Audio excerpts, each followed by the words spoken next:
কলকাতার আবাসিক হোটেলে অগ্নিকাণ্ডে নিহত সাভারের ব্যবসায়ী আহমেদ বাবুর দাফন সম্পন্ন হয়েছে।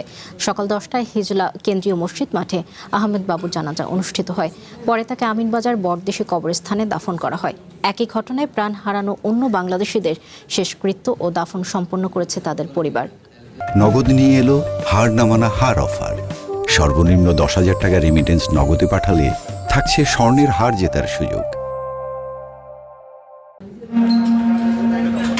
কলকাতার একটি আবাসিক হোটেলের চার দেয়াল এক লোহমায় কেড়ে নিল কতগুলো স্বপ্ন, নিভিয়ে দিল জীবন প্রদীপ। ব্যবসার জন্য গিয়ে আর দেশে ফেরা হলো না সাভারের প্রসাধন সামগ্রী ব্যবসায়ী আহমেদ বাবুর। যেমনটা ফেরেননি কুষ্টিয়ার দেবাশিস দত্ত বা সাতক্ষীরার আলিমুজ্জামান সাজু।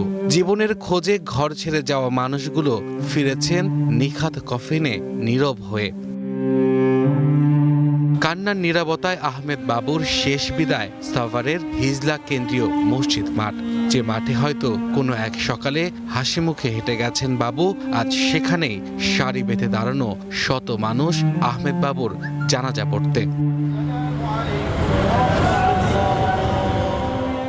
17 আগস্ট ব্যবসার পণ্য কেনার রঙিন স্বপ্ন নিয়ে কলকাতায় গিয়েছিলেন তিনি।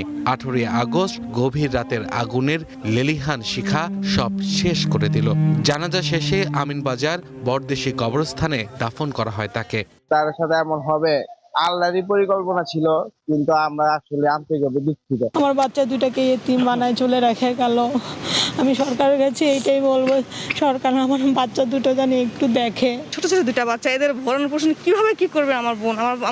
আমার বোনের না ভাই আছে না বাবা আছে, সে নিজে এক এতিম। বাবাকে যেন আল্লাহ ভালো রাখে। আমার বাবা ছাড়া আমাদের কেউ নাই, আমাকে অনেক কিছু কিনে দিত। ও আমারে বললো, ভাই এখন ইন্ডিয়ার পরিস্থিতি ভালো না, এখন আপনি ভিসাটা লাগায়েন না, পরে আমি লাগাই দেবনি আপনার, তারপরে একসাথে যাবনি। আমার বাসায় বই এই কথাটা বললো, কিন্তু ও যে কাল কয়ে আবার ইন্ডিয়া চলে যাবো এই কথাটা আমার জানা যায় না। ওনার স্মৃতি অনেক, আর উনি অনেক ভালো ছিল। কোনো জায়গায় গেলে যাই ঘুরবার যাই, উনার গাড়ি ছিল, আমাদের নিয়ে ঘুরতে যেত, খাওয়াইতে নিয়ে যেত, অনেক জায়গাতে অনেক ভালো ছিল। চিকিৎসার জন্য ভারতে যাওয়া কুষ্টিয়ার সাংবাদিক দেবাশিস দত্ত, তার স্ত্রী, সন্তান ও শ্বশুরও এই অগ্নিকাণ্ডে প্রাণ হারায়। তাদের একমাত্র কন্যা সন্তান অবুঝ শিশু পাখি এখন সম্পূর্ণ এতিম। ধর্মীয় রীতি অনুযায়ী শনিবার রাতে তাদের দাফন ও সৎকার করা হয়েছে। এর আগে সকালে সাতক্ষীরার SM আলিমুজ্জামান সাজুর মরদেহ ভোমরা সীমান্ত দিয়ে এনে নিজ বাড়িতে দাফন করা হয়। আর বেরতি সরকারের শেষকৃত্য পরিবারের ইচ্ছায় কলকাতাতেই সম্পন্ন করা হয়।